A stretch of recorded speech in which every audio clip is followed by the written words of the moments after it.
বানিয়েছিল আমরা থানা কিন্তু পুড়িয়ে দিয়েছিলাম। এসআই সন্তুষ্টি কিন্তু আমরা জ্বালাই দিয়েছিলাম। ওরা আমার কিন্তু দৌড়াচ্ছে পিছনে।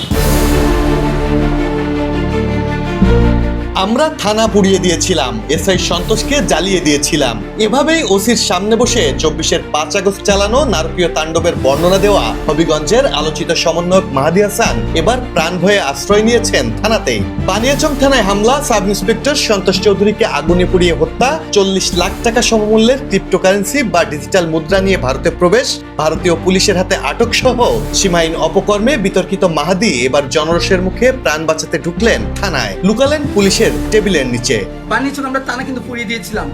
এসআই সন্তুষ্টি কিন্তু আমরা জ্বালাই দিয়েছিলাম। বুধবার দুপুরে জনতার ধাওয়া খেয়ে রীতিমতো প্রাণ হাতে করে পালান সমন্বয়ক মাহাদী। এক পর্যায়ে দৌড়ে গিয়ে চড়েন অটোতে, তারপরই পালাতে পালাতে নিজের ফেসবুক থেকে লাইভ শুরু করেন তিনি। অটো চালককে বলেন দ্রুত চালাতে, তাকে সহ গাড়িটি থানায় ঢুকাতে। কোনোভাবে থানায় পৌঁছাতেই অটো থেকে লাফিয়ে দৌড়ে আশ্রয় নেন পুলিশের কাছে। আমি ওসি সাহেবের রুমে যাচ্ছি। আমি রিকশায় ছিলাম, ওরা পিছন থেকে আমাকে হামলা করার জন্য দাওয়া দিচ্ছে। জানা গেছে বুধবার দুপুরে ব্যক্তিগত ড্রাইভিং পরীক্ষা দিতে যাওয়ার সময় জনরোষের মুখে পড়েন মাহাদী হাসান। একদল দুষ্কৃতিকারী তাকে ধাওয়া করলে দৌড়ে অটোরিকশায় চড়ে থানায় গিয়ে লুকিয়ে পড়েন তিনি। পালানোর সময় ফেসবুক লাইভে তাকে বেশ আতঙ্কিত দেখাচ্ছিল। ঠিক হত্যার আগে যেমনটি অনুভব করেছিলেন মাহাদীর নৃশংস মব সন্ত্রাসের বলি পুলিশ অফিসার সন্তোষ চৌধুরী। ওরা আমার কিন্তু দৌড়াচ্ছে পিছনে।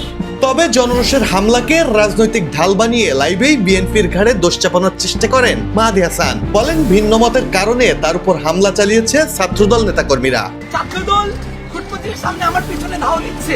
উল্লেখ্য, চলতি বছরের 2 জানুয়ারি ওসির সামনে বসে মাহাদী হাসানের আস্ফালনের এক ভিডিও ঝড় তোলে সামাজিক যোগাযোগ মাধ্যমে, যেখানে তাকে 24-এর 5 আগস্ট বানিয়াচং থানায় আগুন ও এসআই সন্তোষকে পুড়িয়ে মারার স্বীকারোক্তি করতে দেখা যায়। সে ঘটনায় তাকে গ্রেপ্তার করা হলেও মবের জনক ডক্টর ইউনূসের অন্তর্বর্তী সরকার মাহাদীকে জামিনে ছেড়ে দিয়েছিল। পরে 40 লাখ টাকার ক্রিপ্টোকারেন্সি বা ডিজিটাল মুদ্রা নিয়ে ভারতে ঢুকে আটক হন মাহাদী।